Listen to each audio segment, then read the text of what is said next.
Today I'm going to be talking about a woman named Emma Gatewood. Emma's claim to fame was when she became the first woman to hike the Appalachian Trail, and she did so at age 67. So who really is Grandma Gatewood? Well, she was a woman who stood at 5'2", she weighed approximately 150 pounds, she was nearly blind without her glasses, she was the mother of 11 and the grandmother of 26, and she actually wore a full set of dentures because her teeth were knocked out by her husband. Her husband's name was Perry Clayton Gatewood. He was a Renaissance man who taught school for 15 years. He didn't drink or smoke, but he quickly lost his temper. He ended up convincing Emma to marry him, but became abusive shortly thereafter. After their honeymoon, he treated her as a possession, forcing her to do his work. The first time that he hit her, she considered leaving that night, but she had nowhere to go, so she decided to stay.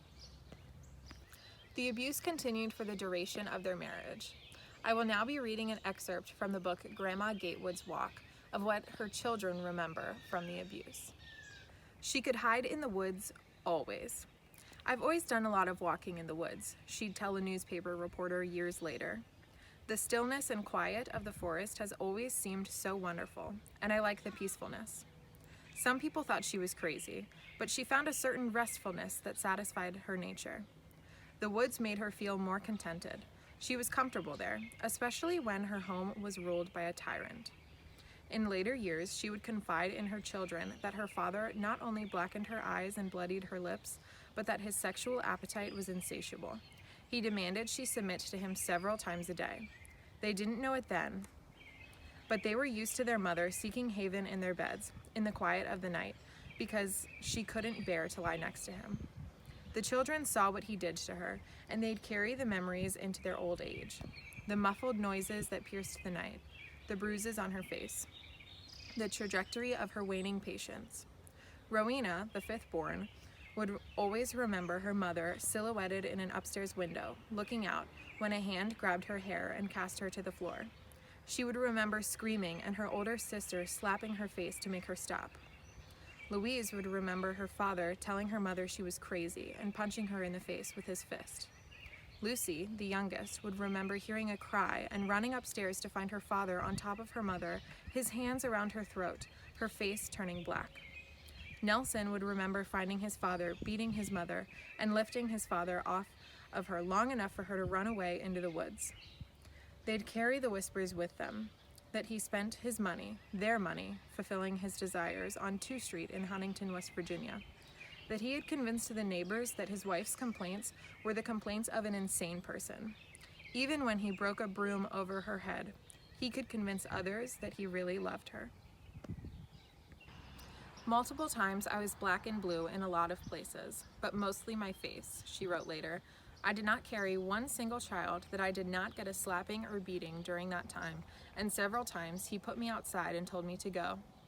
It was one grand nightmare to live with him and his maniacal temper. He would act so innocent and pretend he had not touched me and say I was not in my right mind and they would have to do something with me. He even asked me what asylum I wanted to go to, and I told him Athens or OHE, or any place would be better than home. Oftentimes, the forest was her haven from him. Unheard of at the time, Emma divorced him in 1941 and got custody of the last 3 children.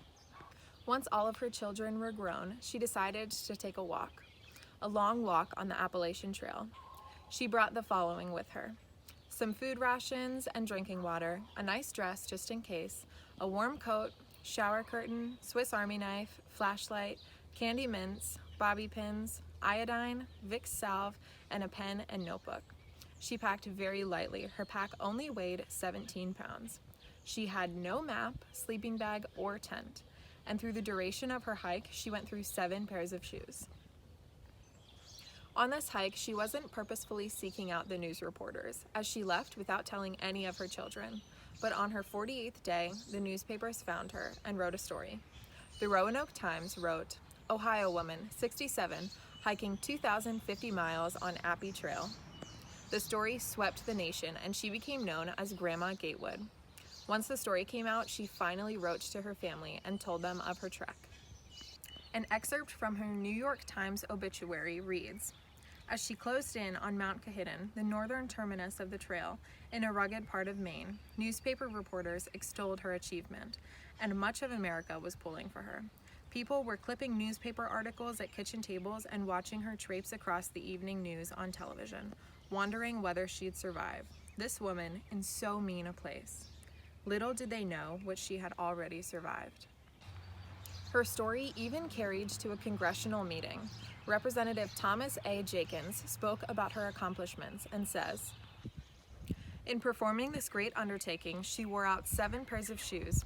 She carried only a blanket and a small supply of rations. She reached this wild and rugged goal after walking for 146 days. She averaged 17 miles a day and lost 24 pounds of weight. Her accomplishment brought forth many comments from mountain people. One old and experienced Maine woodsman said of her, 'We have got to hand it to her. It takes guts, pioneer guts, to do that kind of a job.'"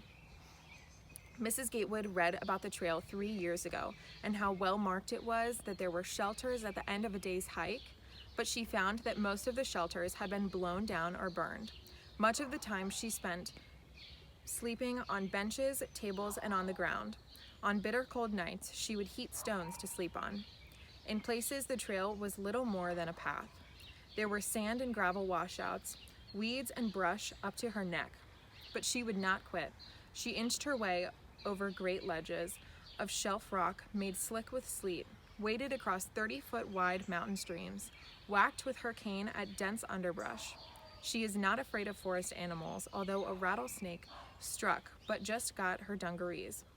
Mrs. Gatewood is the only woman who ever accomplished this feat. At the top of Mount Kehittin, she signed the register and sang "America the Beautiful." In her words, she was just walking the trail for pleasure, for the love of out of doors, for the lovely works our Maker displays on forest floors. By the wonderful performance, Mrs. Emma Gatewood has achieved for herself a place in the heroes of the country.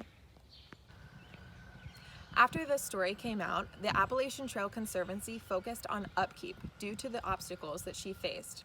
Her journey also inspired the book Grandma Gatewood's Walk and the film Trail Magic. Emma Gatewood is now remembered by her many achievements. She was the first woman to hike the Appalachian Trail. She did so in 1955 at 67 years old. She was also the first person, man or woman, to hike the Appalachian Trail 2 times. She did this in 1957 at age 69. She was also the first person to hike the Appalachian Trail 3 times. She did this in 1964 at age 77. She pioneered 3 separate hiking groups: senior, women, and ultralight. She accomplished all of this despite her 30-year marriage to Perry Clayton, where she was physically and sexually abused. And even through all the publicity of her hikes, she never shared her struggles. We only know about her experience because of her children opening up. When reporters would ask her about her family, she'd say that she was a widow with 11 children. She is also remembered for some notable quotes. "After 20 years of hanging diapers and seeing my children grow up and go their own way, I decided to take a walk, one I've always wanted to take. If those men can do it, I can do it too. When I'm dead and gone, they're going to erect monuments to me." And they did. Her wooden bust is showcased in the Hall of Fame along with her story. She ran into many reporters along the way, all trying to document her journey. They would each ask her why she was doing this, and she would give each reporter a different answer. Her responses were, "The kids were finally out of the house. She heard that no woman had ever thru-hiked the trail in one direction. She liked nature. She thought that it would be a lark. And, quote, I wanted to see what's on the other side of the hill, then what's beyond that." My question to you is, why do you think she did it?